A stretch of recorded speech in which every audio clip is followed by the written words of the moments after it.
Alright, and welcome back to Zero Cool Gaming, and today we're going to be doing a review of a game called Arcania, Gothic 4. Brow of Robar III, once a champion of Enos, who has sworn to reunite the realm. Destiny seemed to smile on Robar III, and soon he claimed the entire continent as his own. But as he was setting sail to reclaim the southern islands, a shadow fell upon the king and darkened his mind. By the time his troops had landed on the island of Argon and taken Thorniara, the king's mind was no more than a flickering candle in the dark. The amulet? I must fight. Fight. Robar's generals executed his orders to the letter. Lord Hagen led his men to the west of the island, while Lee headed east to lay siege to the royal city of Satareth. Now, this is a, well, I guess you wouldn't call it a classic RPG, but it is definitely in the RPG style of classic story, and how it plays out and what you need to do, that sort of thing. It is a 3D RPG, and you go through and of course you solve a bunch of quests, and in the process of doing so you continue the main quest, and the main quest is essentially it takes the whole game, like most main quests. So you start the game out as a shepherd. Quite literally, not only is your name Shepherd, but that's what you do for a living. You tend to the sheep. And while you're doing that, you fall asleep and your girlfriend wakes you up and tells you that her father wants to speak with you. And you run into the town and talk to her father, and he tells you that he's not happy with your involvement with his daughter, and if you want to marry her, you need to complete 3 quests, or tasks, I think he calls them. Anyway, the first task is pretty simple. You make your way into a cave and you retrieve a dagger for him. On the way there, you'll fight some mole rats, which is pretty standard for, what you need to fight at the beginning of an RPG. Mole rats, cave rats, rats in general, small creatures easily defeated, that sort of thing. After you retrieve the dagger on your way out, you'll have to have a fight with a farmer who is also interested in the same girl that you are, and you defeat him rather easily. And on top of that, you actually did him a favor before heading into the cave by clearing the mole rats out of his farm so that his workers wouldn't have to deal with that danger. After that, he asks you to go and run a smuggler off the island, and the smuggler happens to be a friend of yours. So he makes it rather easy for you. You learn some basic attack and defense after defeating him and then removing the goblins from around his boat. He gives you a machete to present to your girlfriend's father as proof that you drove him away. And then he has you go hunt some steer, but he's not going to give you a bow to do so. And when you get to the gate to where the hunting forest is, where the deer roam, Your girlfriend tells you that she's left a bow and arrows at the, what do they call that? It's a shack. And you can use those. So you collect her bow and arrow, and you use them to drop the steer and collect the antlers and present those to her father. And then he tells you that the last thing you need to do is get a bangle of engagement, as well as get his daughter's permission to marry her. In order to get the bangle of engagement, you have to talk to the local ogre, and he wants you to get him something to eat. And you head off into a cave to get something to eat, and he provides you with some amber, and then the local blacksmith turns that amber into a bangle for you.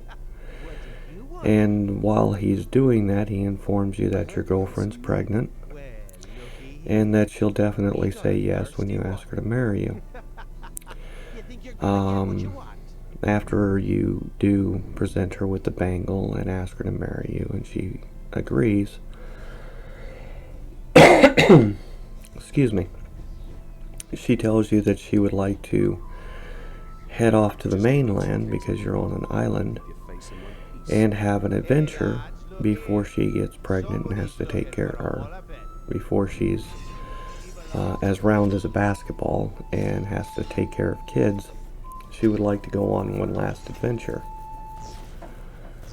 So you go and talk to Diego about it before he runs off to the other, or to the mainland himself, because that's where he was headed. And he tells you that he needs you to deliver some herbs to the Witch of the Forest. And in the process of doing so, you'll prove that you're capable of defending your girlfriend, in which case he'll take both you and your girlfriend off to the mainland with him.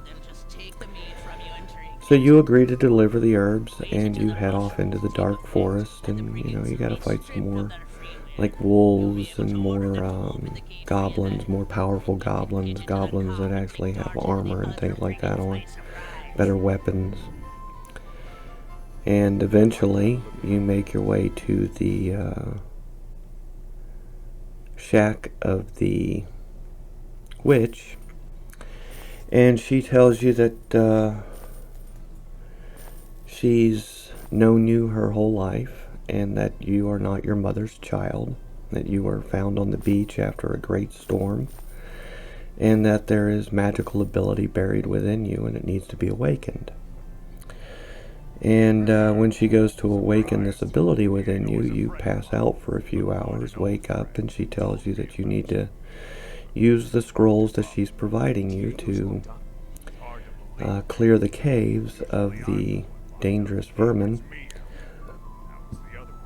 And in doing so, you'll clear a path for both you and her to leave the cave without being accosted by them. After you get out of the cave and you head back to your hometown, you find that everyone's been slaughtered, including your girlfriend, by some paladins of a lord of the land from the mainland. And they did all of this because they were looking for a anvil of power to make weapons upon. And they didn't care about the locals. In fact, they wanted to eliminate the locals so that they wouldn't get in their way. And this kind of upsets you, obviously. But your friend Diego agrees to take you back to the mainland so that you can, work on taking care of these paladins. But first he wants you to see if you can find this anvil for yourself and forge a powerful weapon upon it. And the amount of tasks that you'll need to do to achieve this are truly great. So you head off to where he's talking about, and you find that there's bandits blocking the way. There's some local tavern keepers that are trying to get rid of the bandits, and you help them to collect the stuff they need to do so. She makes you basically a poisonous brew for them, which will knock them out, making it easier for you to get by. You help out some local loggers. You take out some of the more of the local vermin and goblins and things of that effect. And eventually you make your way toward the abandoned castle, where there's some old maps that'll tell you where this monastery may be hidden. And you use those, or you gather those maps and take them back to Diago, and he uses them to discern, where the place might be, and you head off in that direction. In the process of doing so, while Diago's in town, selling off some of his goods and wares, he ends up getting arrested after the captain of the guard goes missing. And the reason they arrested him is because shortly before that he was having an argument with them about taxes. And he didn't want to pay any taxes because he's not, a citizen of that country, and neither is he anything of that country. He's just a traveling trader. And you do some jobs for some of the local town people. You clear a house out of some witches and warlocks, and help the townspeople with some of their troubles that they have with others. And eventually you work your way toward a meeting with your friend Diago, who's in jail, and he tells you that you'll need to find either the living person that he's been accused of killing, or the body of that person to get him out. And he tells you, that some of the local guards are traitors, and some of the local people are traitors. Of course, you already figured this out by this point. And eventually you make your way toward a guard that is well aware of where the captain is, because he was one of the people who led him to a place to be ambushed and kidnapped and imprisoned. Then you make your way into the rebels' camp. You free the captain of the guard, and in the process of doing so, you gain the favor of the baron of the town, who gives you a letter to take to the captain of the army, who's currently just finished up a battle, and you can ask him to help you find the place that you're looking for.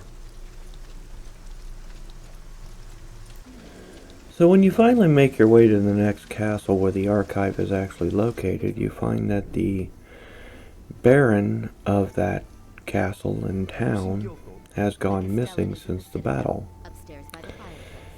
So you head off to the battlefield to see if you can figure out what happened to him.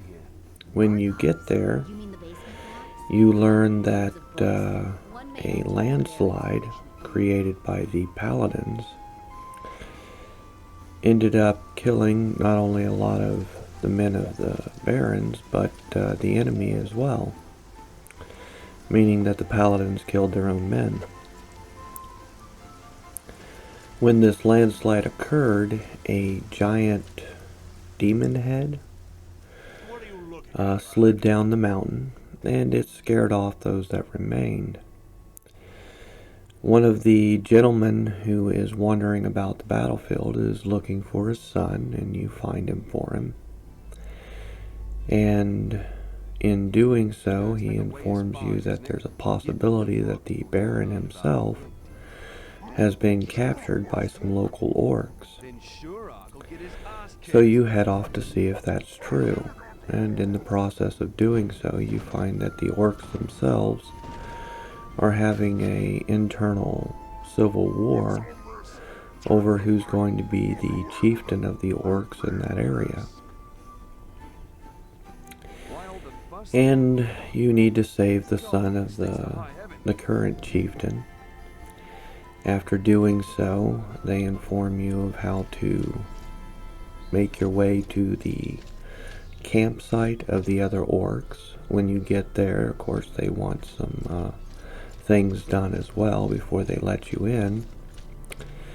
And after performing all the tasks that they would like you to do, you're finally allowed into the camp, and you find that they have imprisoned the Baron, and you'll need to fight your way to him and then free him from his imprisonment. After doing so, he returns to the castle, and when you get back there, you find that he's more than willing to help you out for what you've done for him, and he grants you access to the scrolls and the books that are in the basement. And upon, getting access to that, you find that there's another place that you need to head, but it's on the other side of a swamp and on the other side of that rock slide. He does give you a scroll which should help to move the rocks and essentially clear the rock slide, allowing you passage to the next area that you need to get to. But when you get to the swamp, you'll find that they're not going to allow you to pass through the swamp until you do some things for them. And basically, it all amounts to helping out the local mages, helping out a ex-paladin that has retired as a result of the evil things that he was asked to do when he was part of the paladins. And essentially clearing up some of the troubles that are occurring in the town between the people themselves.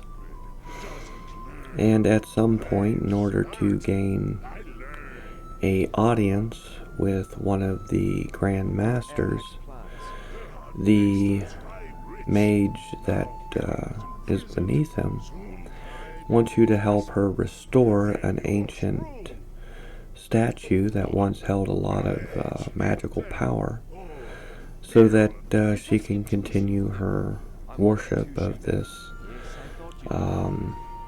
deity, because she believes that the gods themselves are what originally created this statue and gave it its power to begin with. And she's upset with one of the other mages that are there, who essentially drained the statue of all of its mana in order to perform some of the experiments that he was doing. And of course, this causes a whole bunch of other problems, because she also wants to flood his workshop with swamp water so that he can't continue his experiments. She's kind of an old school mage, doesn't believe that it's right to do the kinds of experiments that he's doing and try to develop new forms of magic. She kind of believes that if the gods wanted them to know these new forms of magic, they would have provided them with the knowledge to do so. It's not something that would need to be researched. Of course, you yourself being a mage as well, even though your abilities are probably much lower than those around you, understand that the scrolls and magic that you have, when combined properly, create much more powerful spells. And if a mage truly wants to advance their knowledge and abilities, they have to be willing to experiment a little bit. But nonetheless, you agree to help her with her endeavor to at least restore the statue of this ancient deity. And you'll consider helping her drive the other mage out of the town by essentially making it impossible for him to continue his experiments. Especially if his lab's been completely flooded, it'll be rather difficult for him to do so. And one of the things that he uses in order to prevent the lab from becoming flooded in the first place is a sump pump that he had created. And it continuously pumps water out of the area so that the swamp doesn't flood it. So the story takes a few interesting turns. You actually start to learn about the goddess and the fact that she's responsible for creating both demons and angels. And at some point, the demons and angels that she created started fighting with each other, and in fact, for the most part, slaughtered each other, except for a few on the demon's side and one on the angel's side. This battle continues to rage on even today. And you come to realize that the problems that the world is having is much worse than you imagined. In fact, the man that you intended to kill, which is the Dark King, is in fact suffering from a curse. And if you don't cure him of this curse, so that he can fulfill his destiny, the entire human race will be wiped from the planet itself. So while, although you do hate this man for the horrible things that he's done and the order that he gave to have your entire village slaughtered, you now have to go out of your way to save him from essentially himself. And you also learned about the anvil and what it's capable of doing. And rather than use the anvil to create a weapon of destruction, you used it to create an amulet that will cure the Dark King of his curse. A curse that was set about by the demonic forces that are trying to destroy the world. You also learned that the landslide wasn't just intended to kill people. The reason that they slaughtered soldiers on both sides of the battle was because they intended to resurrect them as the undead and use that undead army to further their goals of conquering the world.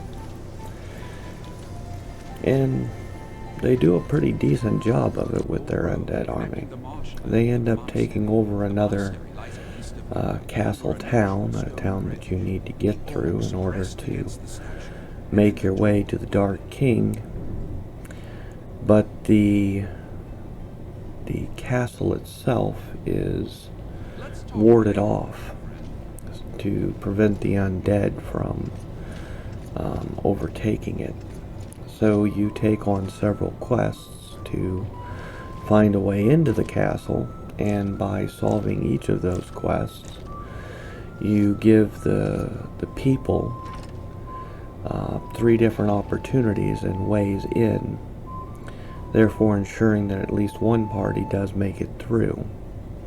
Once you make it into the castle, you find that the person you're looking for has actually been captured and taken away. He may already be dead, but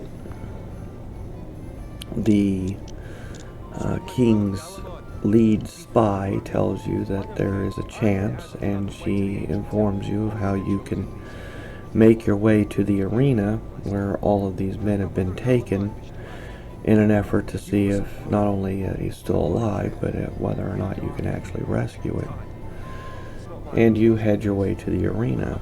When you get there, you find that the arena has already been assaulted by a force of humans, and you find that Drendel, which is a great general, and he's also a man who has some sway over the paladins and other demonic forces, is able to command the undead themselves.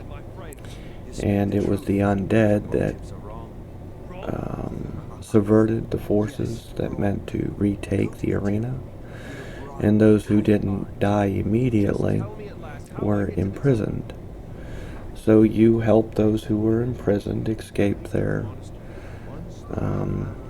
grimsly fate and continue your quest to find Drendel and the person that you're looking for. Because you still need to make your way to the Dark King in an effort to try to save him as well. And that's one of the things that I found interesting about this game, is that you spend most of it on a quest to kill the Dark King because he's the one who is in control of the paladins and the forces that have caused so much harm and strife across the lands. But along the way, you learn that it's not actually his doing, and it's not actually his fault. He's essentially possessed and controlled by archdemons to do their bidding and what they want. And they manipulate his desires and thoughts through not only dreams, but just straight up thought manipulation. They twist his emotions, they twist his beliefs, they twist everything about him. So while you do still truly hate this man, you understand that there are greater powers at work, and if it wasn't for their intervention in this problem, not only would your friends and family still be alive, but a lot of the strife and horror afflicting the land would not be happening at all.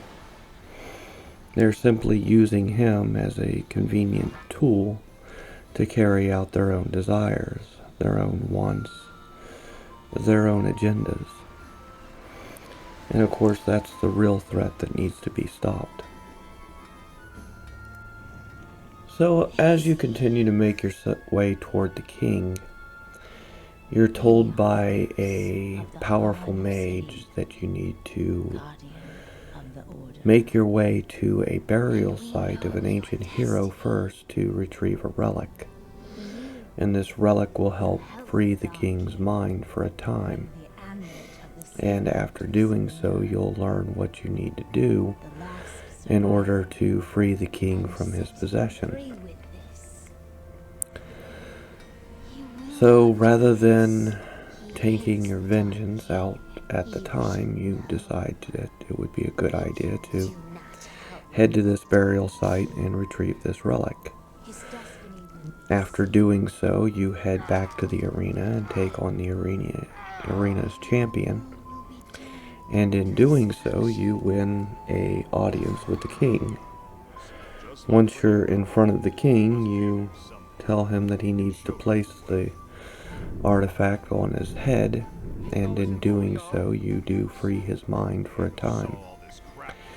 And he explains to you what the amulet that he had in his possession actually is.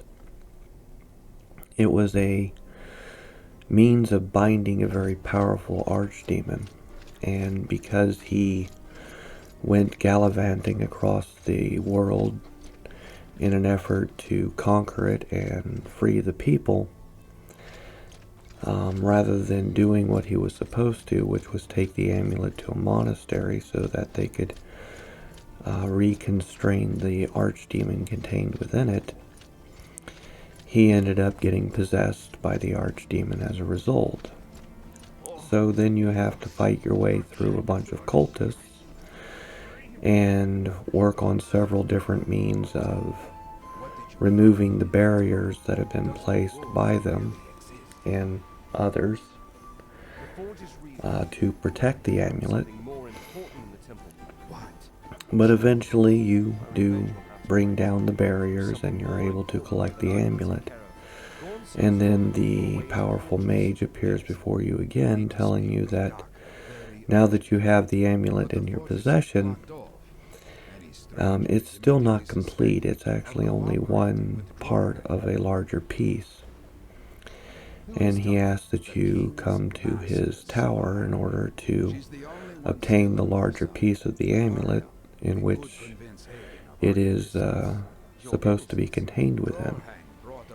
So you travel to his tower and you obtain the larger piece of the amulet and combine the two. And then you continue your trek through demons and golems and undead to the monastery itself. Once you get to the monastery, you have to fight the head cultist, who was the orchestrator of all this insanity, and defeat him. Once you've defeated him, the priestess places the amulet on the goddess statue, and the king is released of his possession. The problem is that as the archdemon is traveling from one place to be reconstrained by the amulet in another, cultists work on a summoning ritual and end up summoning this archdemon into the real world and manifesting it as a material being. And that's how the story ends. You save the king, and in the process the cultists ended up freeing the archdemon. It's a pretty cool story. I mean, it's not the worst story, that's for sure. And it's an interesting game. I mean, I don't mind the way that the gameplay plays out. It is very simplified for a RPG of this style. And that's one of the things that I really didn't like about it. I mean, for years, RPGs continued to get more and more difficult and more complex, adding a new level of skill necessary to complete them. And I liked that, and I honestly thought that that's how the gaming industry would continue to evolve. But no. They reached a certain point and then they started to go backwards and make the games easier and easier and easier. And in truth, I don't think that's how it should have been. And I don't think that's how it should be. I think that they should have continued to use the newer programming and technology and hardware that we have access to today to continue to advance these games and make them more and more difficult and more complex. But that's not the world we live in, and that's not the reality we now deal with. But maybe one day we'll be able to change that. Who knows? Anyway.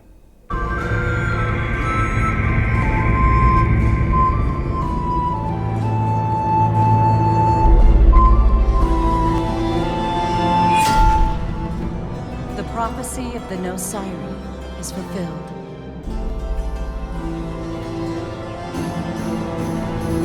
There's the sign. Let us start the ritual. And what are your thoughts? This is our chance to destroy the occupiers. Let's attack them.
That's my rant for the day.